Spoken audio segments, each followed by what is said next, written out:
and I'm going to keep doing that. I don't think that changes too much over, maybe the first month. I think I'm going to move people around a little bit and try different things. But,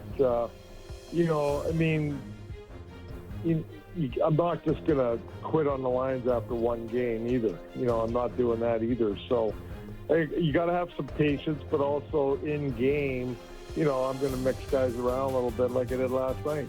Can you give us, Craig, a little bit of insight in the changes just prior to last night's game? Because we saw Scott Laughton leave out, and usually it's, okay, Lawton's out, I'll replace him with maybe a fourth-line center of my depth, and I would have thought Camp would go in, but you chose to change up the other lines as well. So that just couldn't have been all about Scott Laughton not being there anymore. I mean, there was other reasons why you wanted all of a sudden Marcelli to go back up with Austin. Well, I guess because I had the confidence in Max because I used him in that role last year in the third line at center quite a bit throughout the season. And that was a big part of it when Laughton went down, to be honest with you.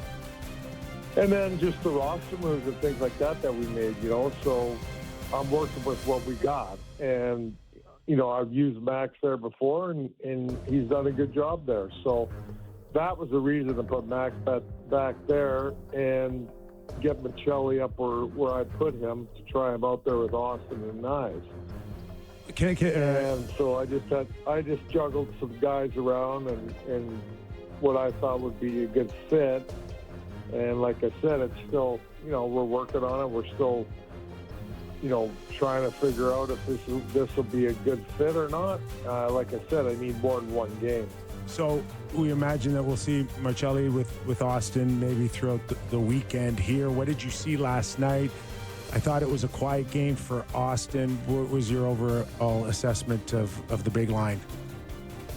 Yeah, I think they had some good shifts where they're possessing the puck and doing some good things. But obviously it wasn't enough. We all know that. And it'll get better. I do believe that. I think some of their puck touches were not great. I go back to the puck again. I didn't think that, we were making good plays with it or executing, with our plays. So, like I said, we got to keep working on that. That's something we're going to focus on more in practice, just making better puck plays, better decisions with it. A little more directness. I thought that there was times where we tried to make plays that they're just too difficult. We don't need to make those, and it ends up we turn the puck over. But, I think there's something there with that top line with Machelli. Like I said, he can pass the puck. He can make plays. He made some plays last night. But I think there's just they need to find some chemistry between the three of them, a little more chemistry than they're showing right now. Yeah, and obviously that takes a little bit of time for some guys. It looked like some of the players who have been here, Morgan Rielly was fantastic for you last night, skating as well as I can recall seeing him skate. And then, so with the other guys who haven't been here so much, I don't want to say do you have lower expectations for them, but what is the process of getting Nick Waugh comfortable or Dakota Joshua? Obviously, Machelli's getting nice opportunity here, but do you put in extra times behind the scenes with them, or how do you get them to where the other guys are at? Yeah, that's a good question. I mean, I just think it's time. It takes a little time to feel it, but I thought Nick Waugh's game got better as the game went along. I thought he had a real good third period. That's the Nick Waugh that we know from Vegas. I thought he was strong down the middle of the ice. His face-offs got better as the game went along. Penalty killing, closing the game out, being out there in those situations and doing what he does. He's a big, strong guy. I thought he really showed that in the third period. I thought Dakota, it'll come with Dakota. He's a straight line player. It's simple, getting pucks in and going to work and being that heavy forecheck guy. I didn't think that line got there enough for him to be as effective as he would be. They just didn't it didn't get there enough and manage the game enough properly to get there enough. So that's, we're going to work on that. And I think I thought his camp was pretty good, to be honest with you, of what he brings to our team. So I don't think it's going to be an issue with him. I just think that the whole team struggled last night with the puck, to be honest with you. You're listening to Craig Berube, head coach of the Toronto Maple Leafs. Justin, you touched on it. Morgan Riley, I thought that was maybe his best skating game I've seen in a couple of years, to be quite honest with you. How much of a relief, or at least how happy you were to see Morgan moving so well? Yeah, I'm very happy. I thought all camp he moved like that, so I wasn't surprised. I mean, he's skating and doing the things that we want him to do and that he needs to do. I was pretty impressed with him last night.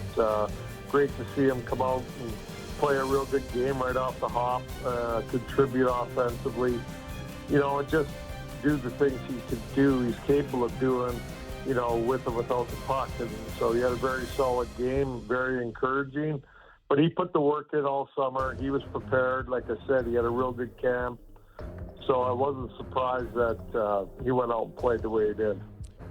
The one area, guys got a great win last night. Obviously, not everything was perfect. As you mentioned, the power play seemed to struggle a little bit, and it's going to be a little different, I guess, the small personnel tweaks. Is that like the rest of the game where you feel it's just a directness thing is something that you want to emphasize, or is there something else you'll be looking for as you guys try to improve there? Yeah, I thought we struggled on our entries on the power play last night.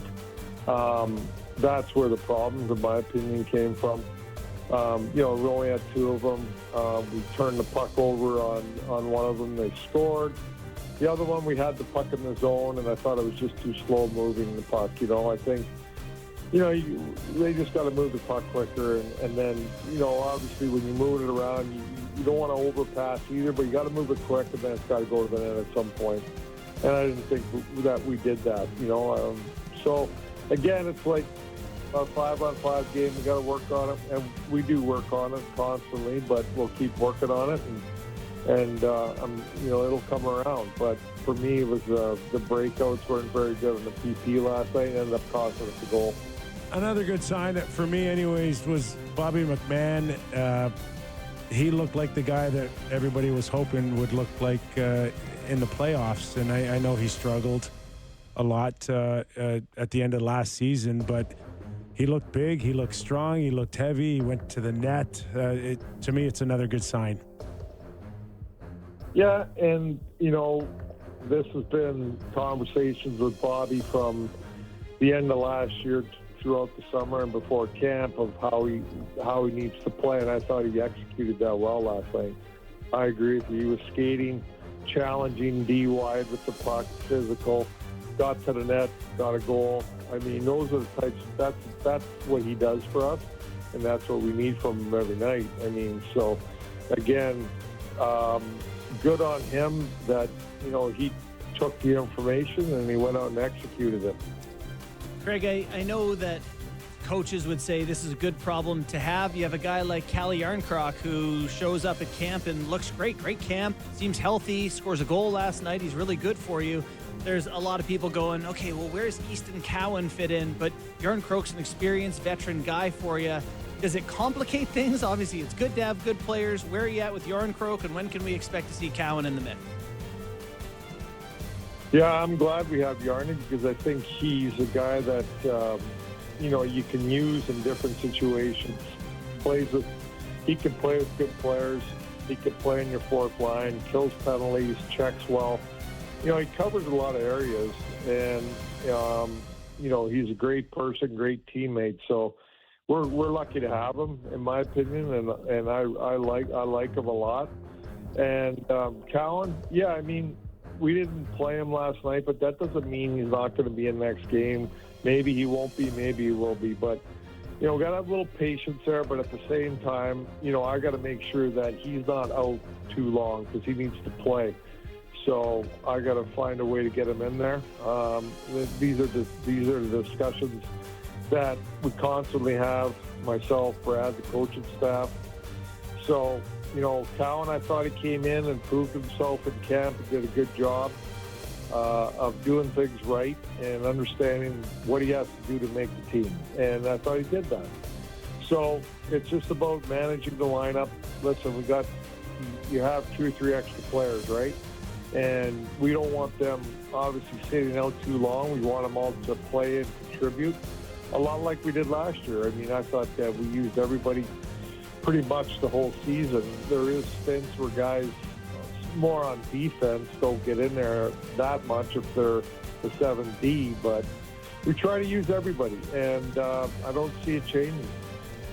Craig, how does the workload schedule change for your goaltending, particularly Stolarz with Joseph Wall not there and Caden Primo waiting in the wings here? Yeah, well, it changes, obviously, and I thought, last year we rotated pretty regularly throughout the year. That changed a little bit, obviously, right now. Stoley's in a good spot, feels great. So the schedule will determine starts, for sure. There's back-to-back games coming up and things like that. So, but there's going to be a little bit more load on Stoley. We all know that. Yeah. So is it kind of like when it is the back-to-backs or whatever, with Primo, we know he's going to get some games. Will Hilda be in the mix at all for you guys, or are you going to give these two a chance to run for a little while here? Well, he can be, too. Hildeby can be. But, again, he's a little bit like Cowan. We don't want him sitting up here and sitting out rather than playing. He's a young goalie that has a great future, so it's best that he gets playing, right? Again, but he's available, so we'll see what happens, where we're going to go from there. I got to ask you about a familiar face that is off your championship team in St. Louis, Sammy Blaze. Was that your claim off waivers, or was that Brad Treliving's? It's Brad. But he's, Sammy, the name was brought up here before. So he knows that I coach Sammy, and, I like Sammy a lot. I mean, he did well for us, and he was part of that championship team, and he's a guy that he's gonna be physical out there. He likes to take the body, and he's got surprisingly good hands. He has the capability of making some plays and scoring some goals. So we'll see. Like I said, we got extra players. We're going to try to find a way to get them in. And I guess the last name I have on my list to ask you about while we had you was Nick Robertson, who continued to have a great training camp. Played 57 games for you guys last year. It's been tough for him, right, to get opportunity, I think, at times, but at the same time, played a lot last year. Where are you at with his game and his ability to, I guess, grow within the Leafs? Yeah, and that's a good point. Like he has to continue to grow as a player. And he has the capability of shooting the puck in the net.